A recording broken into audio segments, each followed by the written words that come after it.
From Saskatoon, Saskatchewan, researcher Dr. Bobby Henry's work on Indigenous street gangs and lifestyle has earned international recognition. Today, he is in the studio with me to talk about why people choose these lifestyles, how our current systems of health and justice propagate these lifestyle choices, and what he's doing to foster meaningful change in our community. What's up, everybody? My name is Dan. This is Hard Knox Talks, coming at you from Saskatoon, Saskatchewan, Treaty 6 territory and the traditional homeland of the Métis people. Good morning, Bobby. Good morning. It's a pleasure to be here. Good to have you, man. It's been a while. We've been going back and forth on Messenger for, I'd say, almost a year now. Yeah, about a year, I think, since we've been starting off the conversation on how to get on here and everything. So I'm just glad it's finally able to happen. The stars aligned. They finally aligned. I have a Friday morning off here, so this is great. Is there anything that you'd like to say before we jump in? No, I think it's a pleasure to be here. Looking forward to the discussion that we're going to have, and hopefully people can get something from it. I think when we look at this and we see what's happening in the media and a lot of the discussions that people are having, I think a lot of these issues are really prevalent. And I think we just need to start asking a lot of really hard questions on how to actually deal with a lot of the issues related to substances, how are street gangs being involved, and this creation of fear that we're creating within our community. And I think that this is a good point to start talking about all of this and what does this all mean. All right. Well, let's jump in. This is Hard Knox Talks. Okay, today's episode is title sponsored by the GANGS Network of Saskatchewan. The GANGS Network of Saskatchewan supports First Nations and Métis health research through a number of activities, all developed to address barriers that can prevent Indigenous stakeholders from participating in research. To learn more about their work, find their link in the description below. So before we really jump into what we're here to talk about today, I'm interested to know why do you do what you do? Sure.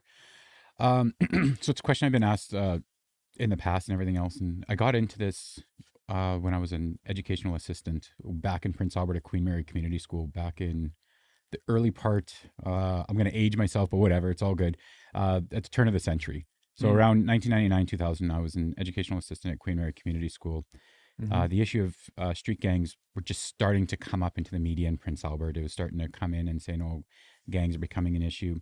The school brought in police officers to talk about the issue because teachers were getting fearful, and the EAs, and we were just wanted to know more information and everything else because of where Queen Mary was located within the community. And the police officers came in and they did their talk, and there's nothing against them for what they were saying at the time because there's just no information. And we're just kind of gathering whatever the media was saying, whatever was coming from the US and these large centers, and we're just kind of trying to apply it here in Saskatchewan.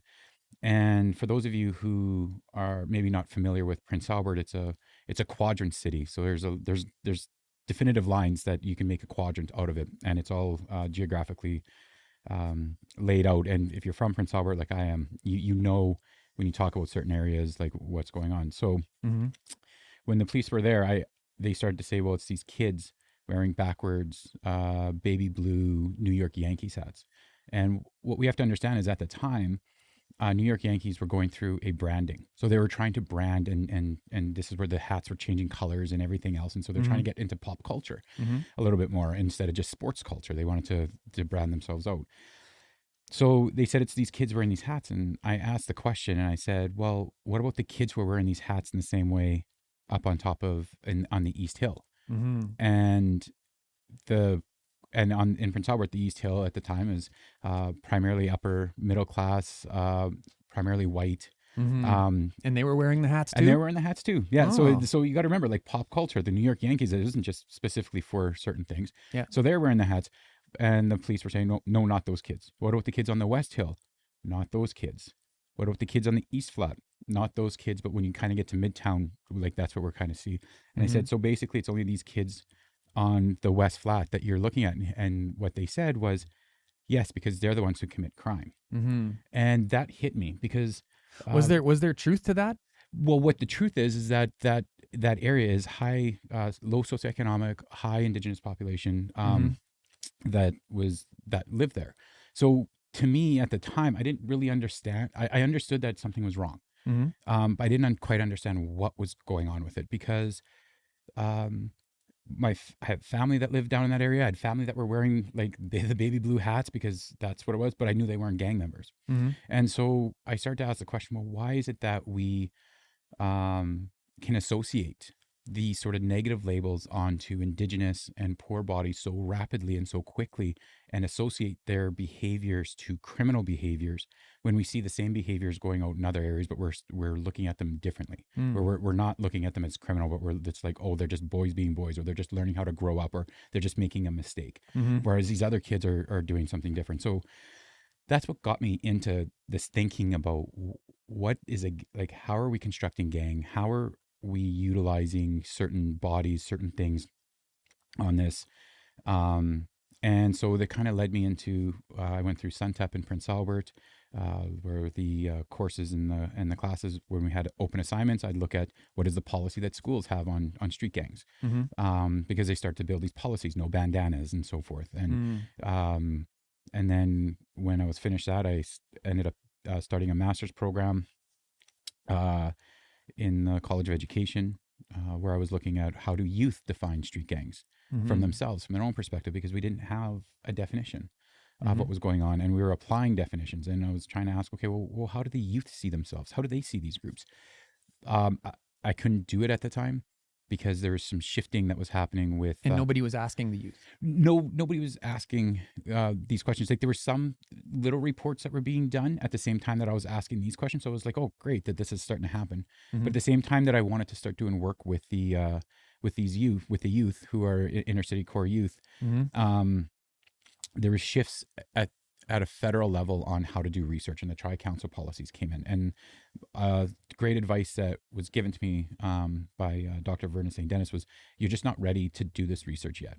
And so, and what she was saying was not to do the research on street gangs and understanding Indigenous street gangs, but not to do the work with the youth. You just don't have those skills and the amount of time it's going to need to do everything. Like directly engage. And everything else. Okay. It's going to take too long for a master's. Yeah. And so can you figure something else out? So what I did was I used my master's to ask service providers, police, nonprofits, provincial agencies, and corrections, how do they go about defining or identifying street gang behavior, etc. And what it was it was really good for me. And it helped me understand that everybody sort of passes this idea of what a gang is to the next agency or the next level around. So community agencies would say at the time, well, we don't define street gangs, we just say no colors. Well, I'm like, well, what if those are the only colors that an individual has? Well, no bandanas. I'm like, okay, well, that's different, and colors are being used. Then the police will say, well, we don't define gang members. The courts define gang members. And the courts say, well, we don't define gang members. The lawyer, like, and it keeps going through it. It's Another like, perfect circle. And it goes all the way around. Yeah, so it keeps saying, like, we're not defining. And why it's important is that if we're going to actually start talking about this, we need to understand, is it actually gang behavior or street behavior? And there's a difference between street culture, gang culture. They're very similar, and there's a lot of connections, but there's differences that are happening at the same time. From there, I had a year off. Again, I was told, go learn how to work in the community, and do community engaged research. And so I worked for a nonprofit for a year, and then I started my PhD working with Straight Up. So in 2006, I met Father Andre and Stan Tuanifuku, and at that time, I was just doing my master's, and I said, I'd love to be able to do research and get to know you guys a little bit more. And Father Andre said, I don't like researchers. All you do is steal these people's stories and everything else. And I said, well, I don't want to be that person. So we started a relationship. So in 2006, we started this relationship. I was working on my master's.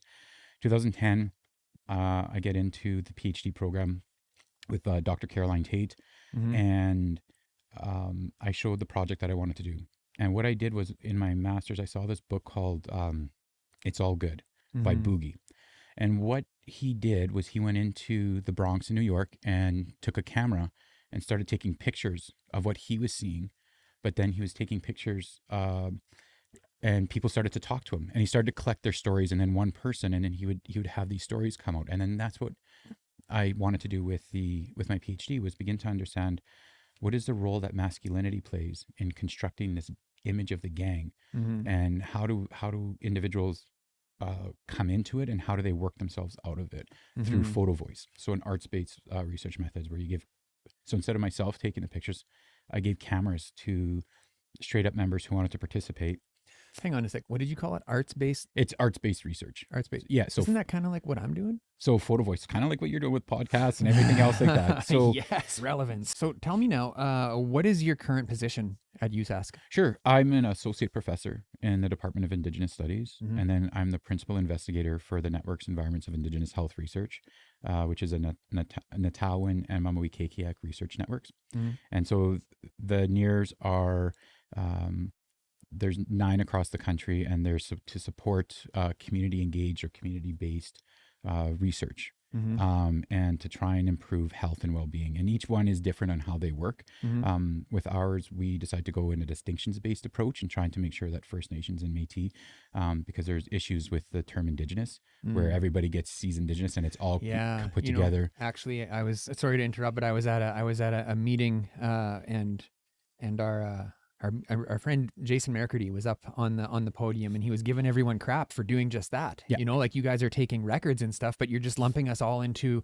an Indigenous category when in fact we are the Métis and the Indigenous and this and that. We're all very different people. Yeah. So he made a really big point of shining a giant light on that. And I think it's an important light that I think more and more people are starting to understand, and Mhm. especially when it comes to programming and policy and cultural program development, Mhm. right? They'll say, here's an Indigenous program, but then all of a sudden it's all Anishinaabe. And if you're applying it to somebody who's Haida, how does that work? Or somebody who's Dene, how does that work? Or Inuit or Métis. And then when that gets controlled by the state, that's a whole other issue that we can talk about in another day Mhm. within all of that. And then I also hold a Canada Research Chair, Tier 2 in Indigenous Justice and Wellbeing. Mm. And so that's what I'm doing right now at the university. Mm. So it might seem obvious to you and to me, but I think it's important that we ask this question and we answer it directly. Why do people get into these lifestyles? Like, what is the root cause here of why we have gang culture, why we have such a strong drug culture? Well, so I think I don't want to generalize too much, but from what I've come to see over the course of working with individuals, and again, like my research, what I do is I work with people. And what I mean by that is I do life history research. So I sit down with individuals and ask them, let's just start from the beginning. What do you remember at your earliest stage of your life? Mm. And let's just work through that. And so it's a long process. So it's not just like a one interview that we sit down and we say, hey, answer these questions for me. When was the first time that you smoked a cigarette? When was the first time you had a beer? When was it, what, all of this? Rather, I'm trying to look at who were your role models while you were growing up? What did you see in your home? How is this going on? And so when we start looking at that and peeling back the layers and start analyzing these narratives, we begin to see that a lot of times the street lifestyle and the street gang culture is just a place to survive for a lot of individuals. Mm. That there's limited resources in a lot of communities that they're looking at, and that's why I use with my research and trying to understand how does survivance fit in with this. So survival, resistance, and resurgence, because a lot of people get caught up on you're in the gang, not how you got into the gang or how you're getting out, and they just see people in a certain static Just point. Gang member, static point, and this narrative that once a gang member, always a gang member, that was pushed really hard in the 80s and 90s by like once you're in, it's impossible to get out. yeah, and it was a really criminal justice sort of approach. So like a policing approach that, yes, a gang member is always a gang member and all of that. And it ignores the idea that when we look at street gang members early on here, is that a lot of the individuals would come in short periods of time and then leave. They would leave the gang, but they were still part of the street culture. And so it's ignoring the idea that the street gang is if we look at a hierarchy of what's happening on the street gang members at the top, and then you have all these other identities that are throughout it, but it's all connected within the underground street economy. And so why are people getting involved in this? Well, there's a lack of job opportunities. When we look at why individuals are joining gangs, a lot of people say, well, it's a sense of belonging. And I'm saying, well, for Indigenous street gangs, not quite. because people are saying, well, it's developing family. I'm like, not quite again. When we take more of an indigenous lens into this, we have to understand that family is much more broad than what a Eurocentric lens of the nuclear family of the father, mother. And so when we look at this, we need to understand that Indigenous street gangs, because there's such little information out there actually from Indigenous gang members themselves, that's what we need to do. We need to start understanding what's happening. And why was that information not considered relevant? Well, I think it's hard to get involved in, like, it's hard to build trust with Foster relationships, right? Like, Yeah. 2006, and it wasn't until about 2011, 2012 where I did my first interview with Straight Up. And it took me 6 years to build a relationship with Father Andre and Stan, that they trusted me. This idea of belonging and family that people are talking about, and they utilize this all the time. We need to foster better belonging. From the narratives that I've done, and I've worked with over 50, almost 60 individuals across the prairies over the last about 10 years or so, it's money, power, and respect. Those are the three things that we see on why individuals are joining in. This idea of belonging comes a little bit later on, but the main three things are money, power, and respect. Individuals in a capitalist society need money in order to not just to survive, but to purchase what you need. Once that you start getting that, then you get the power and the respect. And that becomes even more addictive than anything else. So they're just not unlike everyone else. They're just looking for a meaningful life. They're looking for a meaningful life, and there's an underground economy. Yeah. Like, we got to remember, like, if there's no underground, and now we can call this as a non-taxed economy, if that economy was taxed, nobody would care what was going on there at all. But because it's untaxed, this becomes an issue, and this idea of illegality. So I think we need to start looking at that and understanding, okay, what are the resources that communities are looking for in order to that they're not getting from other areas, because that's capitalism at heart. And so this is where it kind of gets confusing, or it's not confusing. It's just, if we say that you need this to be somebody, or that we're pushing, like, you have your beautiful studio here. Well, how do you get your studio? Right? You need to be pushing in this sort of engage in capitalism. Yeah. But if you didn't have your sponsors, you didn't have anything like that, how do you go and get all these resources? So if you don't have opportunities to a proper everything else, like, how are you going That's to do how that? rap music started. Did you heard that? And I forget which, and this is just coming off the top of my head, but I know I heard it in a documentary, is that rap music started right after a riot took place where high-end music stores were looted, and suddenly made all this sound equipment available to those less fortunate people. And as a result, this beautiful culture emerged. So I'm not sure exactly that, but I do know that hip hop came, and hip hop was born out of strife within New York City's through gang culture. Yeah. Well, and I should say that's a part of it. I shouldn't say that's the whole thing, but it became more mainstream when they were able to produce the music in a more professional way. Yeah, and I think what you look at, what's interesting is you look at, there's a documentary called Rebel Kings, and I for individuals who are interested or listening to this, I recommend going to watch it on. You can get it on YouTube, and I believe it's free on YouTube, and but it talks about the gang culture in New York and how it all evolved, and it came to one tipping point, and then all of a sudden it shifted into this idea of what is hip hop. And you could see the shift of the gang culture of being violent to one another to one of, we're still identifying as our gangs, but we're not violent towards one another. And they're utilizing hip hop and DJing music to do a lot of things. And it reshifted the way in which culture was being promoted within the streets, and then a new way to express themselves. And then we get into later on, once hip hop and the DJing was going, then it shifted into this sort of deep hardcore rap that was going on. But again, it got criminal. The message got criminalized by society. Yeah. But it was really just Eazy-E didn't help either. Well, but the whole point is that they were talking about how their life, like, just because the gangs weren't fighting amongst themselves. They were still getting police brutality and everything else. Yeah. And that's what they're talking about. They're talking about their strife. And Yeah. much music, People are listening. MTV gave that a larger platform. And then we began to see this idea of, and this is where I guess you move up, is that gang culture and pop culture are interrelated. Mm-hmm. And so this is today now you see people will be pop culture such as Crooks and Castle, which wasn't made for gang members, has now been brought in by gang members as a way in which to wear diamond clothing, etc. So we always see these brands that are trying to create this urban streetwear for upper middle class kids in urban America, and yet now we see it happening within inner city neighborhoods and everything else, and they adopt it and they go with it. So it's a resistance culture, and this, I guess, this is where I'm getting. We're kind of going all over the place, but the idea with the gangs, and that's why the confusing part. What is really gang culture? Yeah. And what's the difference between gang culture and street culture?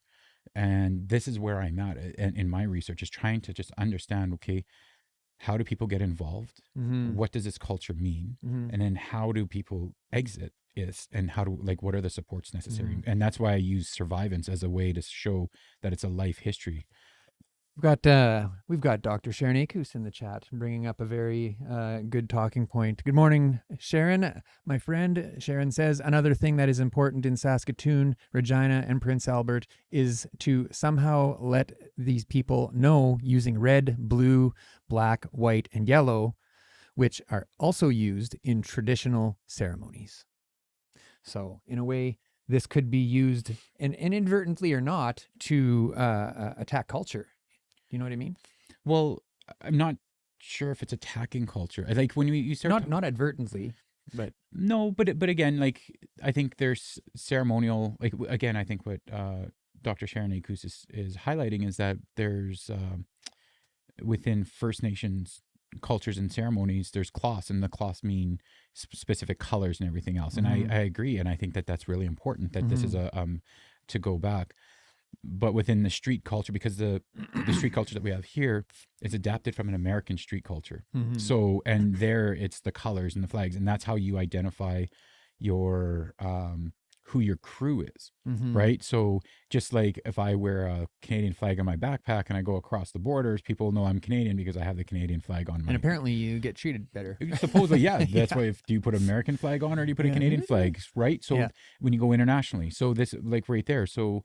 How do you know what neighborhood you're in? And so this is like, again, this is why I find street culture and gang culture so fascinating, is trying to understand and seeing it as a microcosm of our larger world. So you look at the way in which tagging is done to mark territory. Well, how do we mark our territories? We put our flags up in certain areas and say, we've claimed, like, this is our territory, this is our land, and you mark off your barriers and you protect those barriers. And you display that brand when you go abroad. So this is where I'm from. Yeah. And so that's what it is. So this is where like these questions I try and grapple with.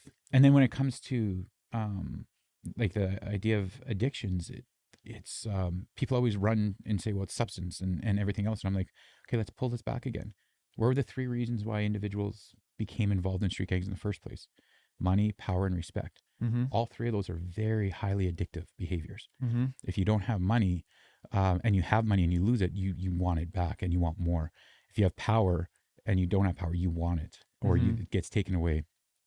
So and same with respect. So I think when we look at this, we need to understand, move beyond just substance use as an addictive place and focus more on what Gabriel Maté and others are saying, is that these behavioral addictions cause just as much impact, and then individuals have to find ways in which to cope with those losses or those ways in which you're doing it.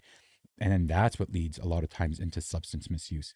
So, how do you see our current systems of care, like health and justice, further propagating these challenges? I think they're they're too siloed. So they're not communicating with one another. And when one's trying to do something, it becomes criminalized in another area. So even when we look at looking at health and well-being, and we're looking at safe injection sites, we're looking at all of that, they're still policed in a way where you can look at surveillance and see who's going on there, what's happening. We can start looking at that. And so it becomes, when you do that, you're actually pushing people away, because if the police aren't working directly with the healthcare and supporting it, or those spaces, why do I want to trust going in there? So it takes time to build trust. So when we look at this with safe injection sites, it takes a long time for people to actually build the trust necessary to go in and use those spaces. When it comes to gang members, the fear of the gang member is so ingrained in a lot of these systems for the individuals who are working in there, that when people, like in a healthcare system, if people are coming into the system who are vulnerable or are at their worst time, say if they got injured or something like that, it doesn't matter who you are, if you're bleeding or you're hurt and you're not getting the service you need, you get upset and you're like, what is going on here? But if you look or are seen to be a gang member, that increases the fear in that room, and it shapes the way in which people want to work with you, and then security's called in right away. And so this escalates everything all the way up, all the way through, right? So if I went walking in and I was wearing what people would say, oh, it's gang attire, well, I'm a white coated Métis. Would I be treated the same way as cousins of mine who are darker and were wearing and walking in and the exact same thing? We'd be treated very differently within the healthcare system. We'd also be treated very differently within the justice system. And that's just, and it's not to call it out, it's to say that we recognize this. How do we make it better? How do we improve these services so that everybody feels safe? And again, when you're going into if you're at one of the most traumatic times of your life, how do you go about getting the proper care, and how do you make sure and I'm not saying it's easy for healthcare or police professionals either in those fields. That's not what I'm saying. Is but we need to have a better understanding of what we're actually trying to do. And then the other problem is that if an incident does happen, and if one incident does happen, it blankets everybody. Yeah. Because of the one time. Yeah. And so but we see this not even outside the system. We see this everywhere. If working in, and again, anti-racist, anti-oppressive work, if you see somebody who you're fearful, or an Indigenous person committing a crime, or an Indigenous person does something to you, you're afraid of all Indigenous people, no matter how many positives you have going away. But that one incident will always come back. But if it's a white male that may do this, are you afraid of all white males? And so this becomes these cultures of fear, or as others have called it, like these cultures of terror that are created through macro historical, macro structural sort of places, to say, okay, who are the bodies that we want to see as positive, and whose are those that we see as negative? And so it's a continuation of colonial fear, especially on the Indigenous body itself. This sort of brings to my mind something we spoke about before the show. I recently saw an article on BC is pushing to ban drug use in all public spaces. And even with knowing what I know, like I like to think I'm a little bit privy to what's going on in the advocacy world. I don't know if I completely disagree with that. You know, if I'm out with my family somewhere and there's someone who's using substances right now, like is that a good thing? And like can you unpack that a bit? Sure. When you're saying substances, what substances are you talking about? Is it having an open beer in public? Is it about smoking, smoking marijuana in public, or are we talking about hard injection drugs? So I think that we need to break that down a little bit, because if we're here in the city of Saskatoon, you opened up public parks for alcohol consumption. There was Did they actually do that now? There was a test. It was a test. I'm not sure if they did it, but they were talking about doing the test. Yeah. But you go to other places and you have open consumption of alcohol everywhere else. Yeah. And I don't know if I really align with that either. You know, like if I go to a public sporting event with my family and there's giant inflatable beer cans everywhere promoting this glamorous lifestyle that involves drinking, you know, I don't know, man. Like So that's the thing.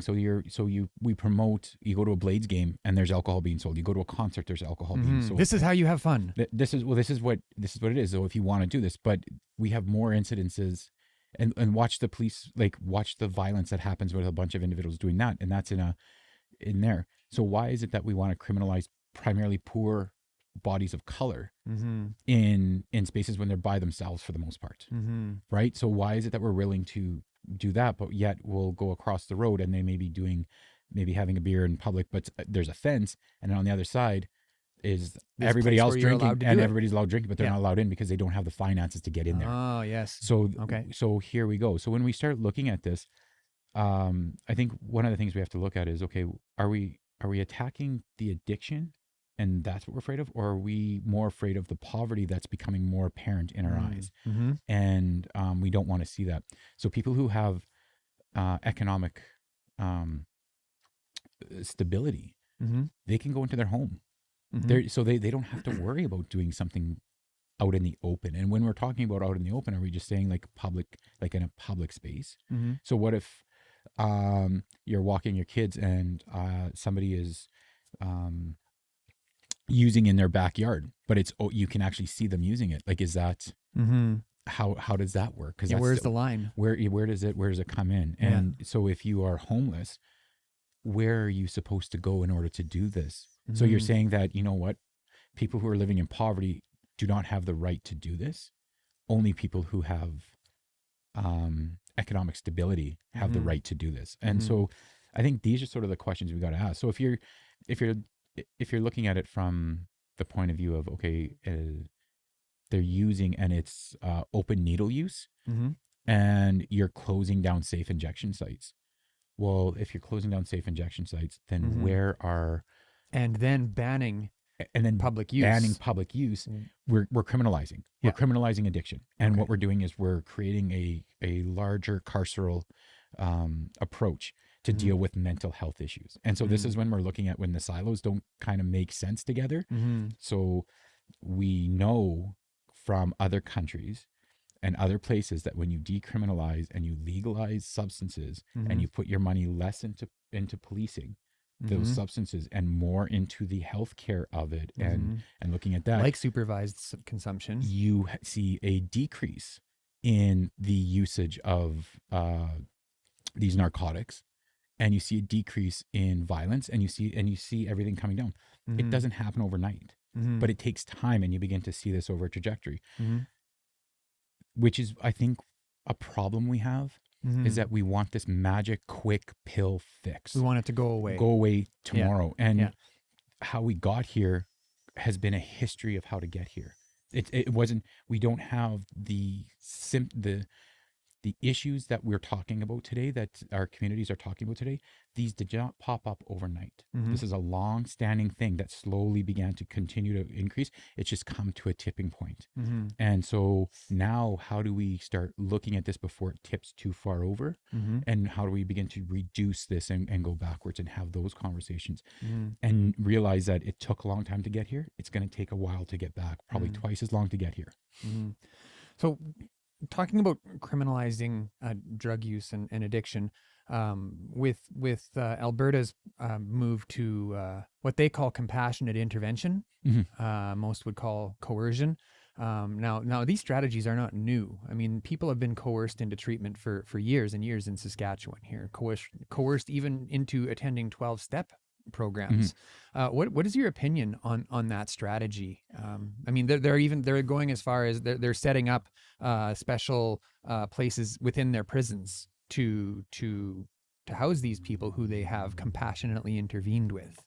Yeah, I think this is working with anybody. If they're not willing to make it, they're just going to go through the system. So if you're saying you got to do this to go through the system, well, I'll play the system and I'll just keep doing what's necessary, but I'm not ready to do that. When we also force people into these spaces, especially behind prison walls, we're also ignoring the factors, the stressors when one is outside. Now, this isn't saying prison is safe and easy and there's no stress in prison, but when you're in prison, you have meals, you have structure, you have you have a bed you can sleep on. Not saying that there's not hyperviolence and all that. That's not what I'm saying. But you have your necessities are looked after. When you're outside of the prison space and now you have nowhere to go, you have no home. You have to figure out how am I going to eat tomorrow? Like, because the systems aren't talking to each other and we don't have the proper supports within those systems. Then where are you going? Your stressors and everything else are going to compound, and then you're going to fall back and say, well, I'm failing. What happens when you fail? Well, I need to deal with it. You don't have proper mental health support. You don't have proper support anywhere else. What do? You start using substances. The substances get worse because now you're internalizing it all again. And the next thing you know, we're finding the individual back within the system. So are you suggesting that perhaps there is a place on our spectrum of care for this compassionate intervention? I think that for some people it may work. Yeah. But I agree. Yeah. Yeah. But I don't think it works for all. And I don't think we have the diversity of care in place yet. We don't have the structure. We don't have the structures, and I don't think as a society overall, I don't think we're willing to help create those structures. And I think that's because again, going back to everything, it's a capitalist society, and I don't want to. Because I always get into arguments with family members and like, well, you're all theory and you don't live in the real world. I'm like, no, I am living in it. I'm just saying, like, we need to think outside of what we're like what are our limitations so that we can actually think about this and talk about this. You need money to do that. Will our taxpayers who do not understand the issues that we're talking about, who don't want to listen to these issues and are like, well, listen, I didn't do it. Why are you doing it? Or I got out of it. Why can't you get out of it? And not understanding that there was supports along the way and the privilege that they may have had in order to do this. Are they willing to give up X amount of their tax dollars to do this and to support this?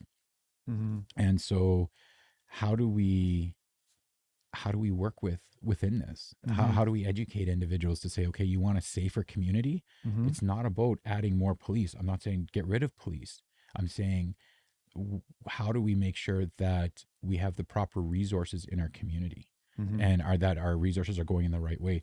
We're seeing in a lot of communities, cities, larger cities across Canada, more and more tent cities beginning to pop up because of homelessness and the increase in rent, the increase in it's crazy, man. So you go to Ottawa, Winnipeg, Toronto, Montreal, Vancouver, Edmonton, Calgary, like where are people supposed to go?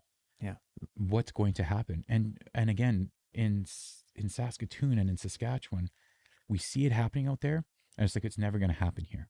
And then we're starting to see it, and it's like overnight. People are like, oh my God, like it's here. Well, that was the same thing with gangs. When the gang culture began to start in the late 80s, early 90s, and really began to create a stranglehold in Indigenous street gangs in Winnipeg, and then it started to branch out into other areas, and gangs were in other cities. Saskatchewan at the time said, we don't have a gang problem. Like, people don't want to stay here. They're just coming and going. We're not anything. The problem is that they were here the whole time. We just wanted to turn a blind eye to it. Yeah. And it's like it's only happening on the west side of Saskatoon. Yeah. Just let it happen there. And then all of a sudden and that exists to this day. 100%. It does. I like most people they feel as though the east side is safer. Yeah. You know. And and we hear this all the time. And this is still the same thing. Like, there's articles and people talking about this all the time, saying don't cross Idlewild. Don't go to the west side of Saskatoon. Like, you're going to get stabbed. You're going to get hurt. And it's like, well, let's look at why. Look at why. And first of all, who are you afraid of? And then we're seeing the same things happen in small towns and and they're blaming a core neighborhood, like that they have this infrastructure. And then all of a sudden, when we talk about Indigenous street gangs, they're like, oh, they're not organized enough to do this. And it's like, okay, what is going on here? They're either too good at what they're doing or not good enough. And so these are some of the problems. Yeah.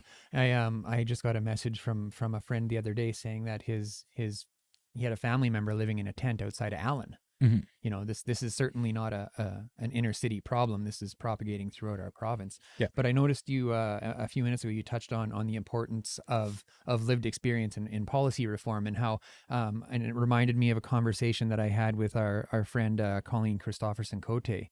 And she talked about how policymakers who are in that position to make policy are designing the policy through their own lens of society. Like, how would they navigate the system if they were in their current position and had a substance use problem? You know, they're not designing it from a standpoint of someone who is more vulnerable or less privileged, or experiencing an abundance of trauma in their life. What would you have to say to that?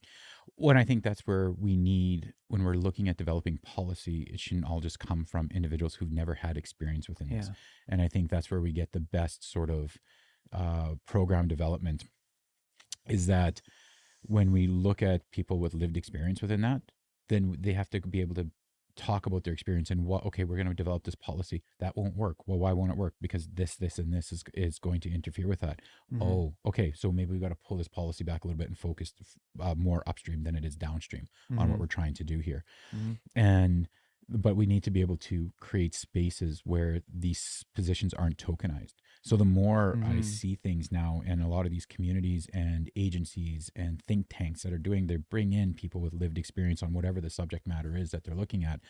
And it's almost like a voyeurism into their life. And then they listen to them, and then they leave, and then they develop something, and they say, here you go. And this kind of came to me when I was doing some work in Winnipeg. Trying to work with a group out there, Ogijiwa, Pamatsu, Kinamatsu, and OPK. And the first time I was going out there to meet them, and they're very similar to Straight Up and what they're trying to do, and build relationships, build community, strengthen individuals from where they're at and working where people are at. Not where we think they should be at, but working where they're at. And in this, we had a circle, and we were just talking, and I was just trying to get to know them and talk about what research is and how do we develop research protocols, or what is sort of the projects you want to look at and everything else. And one individual stood up, and it was important what he said. He's like, all you researchers ever do is come in here and look at us. It's a pornification. It's like you all get off on the trauma of our lives. You run back to your offices, you write about us, nothing changes, and we're stuck in the same space over and over again. So how are you going to change that? So, and I think it's why I'm saying that. It's not just important to researchers to begin to understand, like, okay, am I just a voyeur in here? Am I getting off on people's trauma? Is that what we're doing for self-gain? For self-gain, to feel like, oh my God, amongst my colleagues. Look how well I am, and look at all of this, and I feel so much better that I didn't end up over here. But I think policy also needs to do that, and to go in there and say, like, are we creating are we actually doing what we're trying to do? And when we bring people with lived experience in here, are we just creating a tokenistic space to have them listen because this is what we're told we're supposed to do now and what it is? So how do we make sure that people with lived experience actually have power into those spaces? But how do we make sure that it's not one person with lived experience that we're looking at? Because as you know, your experiences are very different than another person's experiences. And if we're only using your experience, then how is it so different? How is it going to, like, and somebody else is totally different, and we create a policy around your experience, but your experience is just, actually, you're only like 4% of the population that actually succeeded with that piece, whereas 96%, there's a whole other way in which to look at this that would be better, but we just saw this is what it is. So I think this is where research and policy really need to kind of start coming together a little bit more. Utilize researchers who have strong community connections, who can bring individuals together from different areas and start looking at this, so that we're not just tokenizing one person to speak on behalf of everybody who has an addiction issue, or everybody who's lived in poverty and all of that, but rather they can become the advocate for that. So how do we create these sort of boards or these spaces in which people with lived experience can come together, talk and say, okay, Daniel, you are going to go to the this think tank that they're developing on new drug policy and everything else, but these are our issues. We need you to go here and talk about those issues. So rather than you talking about from Daniel's position, you are talking from a group of individuals who've come together to say, these are our biggest concerns. Let's take a quick break here. I just want to shout out today's other sponsors. If you are struggling with the substance use of a loved one, or have tragically lost a loved one to drug-related harms, reach out to Stronger Together Canada, peer-led support groups by Mums Stop the Harm, and or Nar-Anon groups of Saskatchewan. If you are in search of private inpatient addictions treatment, check out Prairie Sky Recovery Center, located in Leipzig, Saskatchewan. To make contact or learn more about today's sponsors, check out our new merch, or show us some love and buy us a coffee. All of those links are in the description below. So let's talk a little bit about cultural integration in our systems of care. Are you seeing any success with that at this point? I'm seeing success for those who are putting it in place, but I've not seen it being translated into an improved health of the people in the community. Mm-hmm. And so, because I don't want people to say, oh, well, he's saying we shouldn't be having this. That's not what I'm saying. I'm saying, yeah, we need to have spaces in which people feel safe coming into, in which they feel that they are being represented within there, that they have options in their security and everything else that's going on. But we also have to make sure that it's not, again, going back to this idea of tokenistic or multicultural approach where we're just going to put in a symbol or we're going to put up a painting, room with a medicine wheel in the room, that's it. and just let it go from there. Rather, if you want transformational change, you got to change the whole system. Yeah. So from coming in and what is the life cycle of somebody coming in to let's say a hospital or a treatment center, and they're coming in from that very first step until they leave. How is the cultural integration that's going on with that all the way through? Mm-hmm. When we get into the idea of cultural integration, we have multiple First Nations cultures across Canada, and they're different. There's similarities that go through. There are there's certain values that we can see that run through different Indigenous perspectives. But when we start applying this through visual aids, we see that we're actually excluding a lot of things, or we're saying that you need to do this sort of practice ceremonial thing. Well, again, with Métis, we don't, some smudge, most don't. When we look at tobacco offering and everything else for elders, that's not something Métis do. Métis give other things within that. But what I'm saying within that is that it's the substance is different, or the material good is different. But it's the gift, and what does the essence of the gift mean, and what's going on in there. So when we're looking at this, what happens is that a lot of systems, because they don't want to engage in the plurality of indigeneity across Canada, meaning that the multiple ways in which Indigenous life worlds are here, cultures, languages, ways in which we see the world. And it's easier just to create a pan-Indigenous approach, which we've been pushing since like the 80s through multiculturalism. It's easier to do that. When we're looking at urban centers are a conglomerate of Indigenous life worlds coming together. Diverse. And the diversity of it. So if I'm coming in there and I'm Dene and I'm going in and it's all Cree, and it's like, well, here's your Cree programming that's going to come towards you. What's the impact that's going to have on me on my identity as a Dene person? So we really haven't looked at the ways in which cultural integration within systems post system going back into the community, and what does that actually feel, and how do individuals engage in that? I do know that there are some people that are starting to do some of this work to look at, especially within criminal justice systems and healing lodges, and having, if a healing lodge is located in a specific place and you only have certain elders there, but if you're from a different community, or your First Nations, Métis, Inuit identity does not fit with those elders, what is the impact that has? And then does culture become just another thing? Well, I just got to get through it for this day because this is what's happening. Yeah. Can individuals challenge elders or knowledge keepers within the systems? And I think that's a big question that we need to kind of ask ourselves, is like, what do you mean challenge them?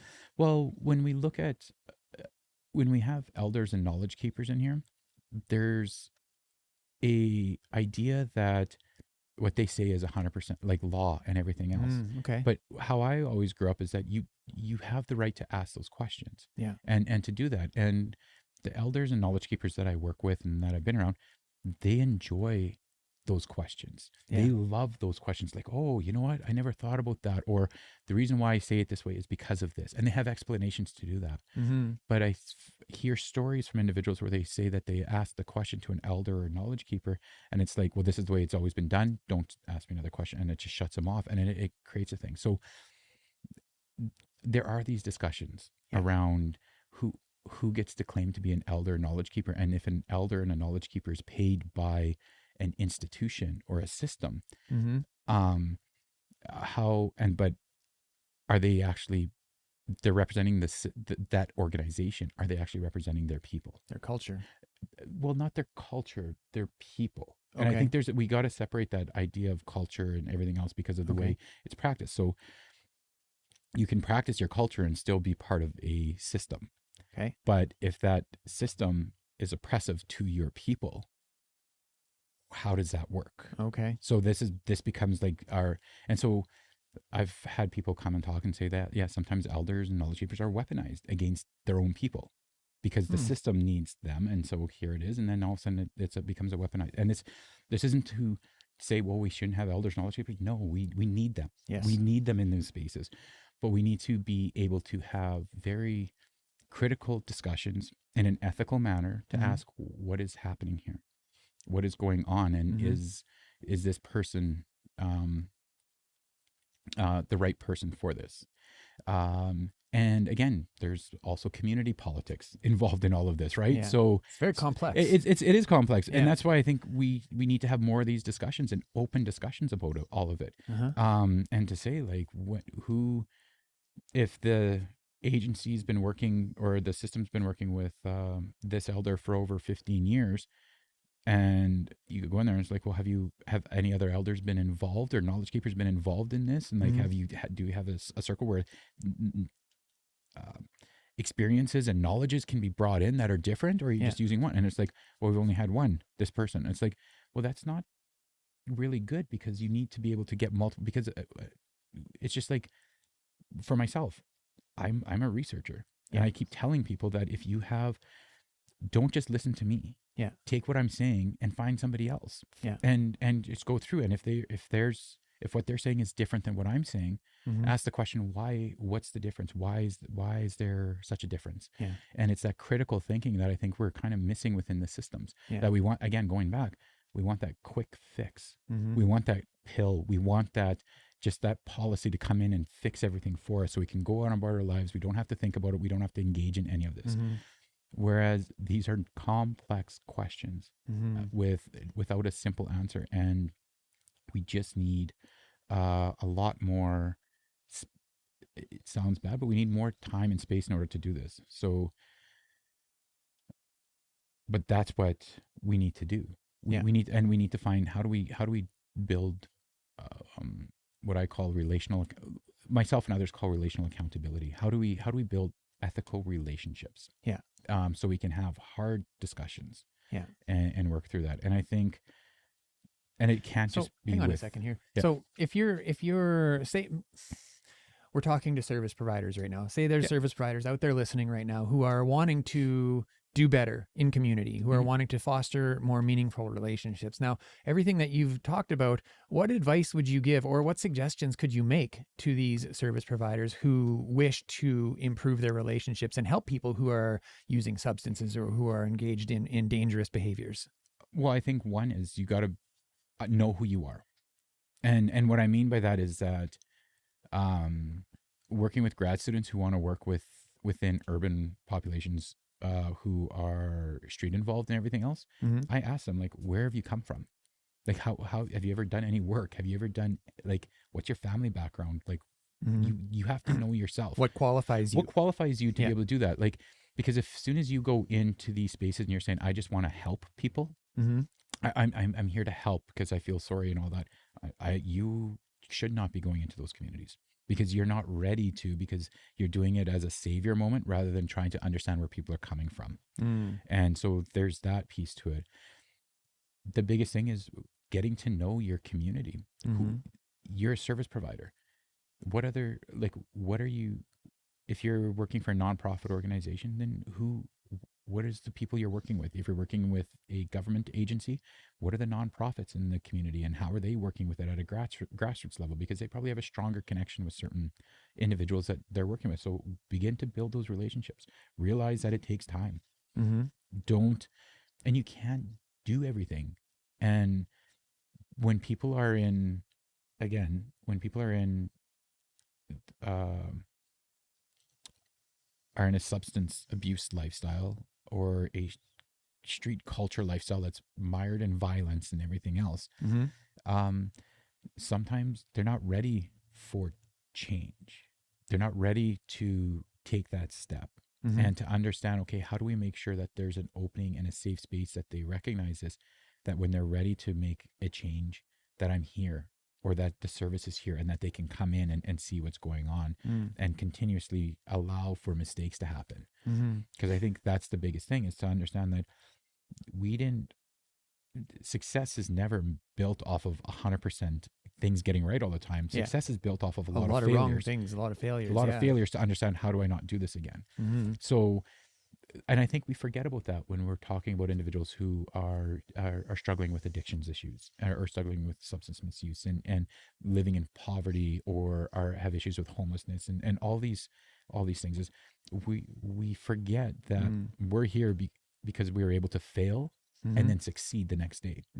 Whereas they weren't able to succeed, and they were never able to have a support network to help them say, okay, well, you didn't succeed, but that's fine. We'll get you to the next. And again, what does success look like?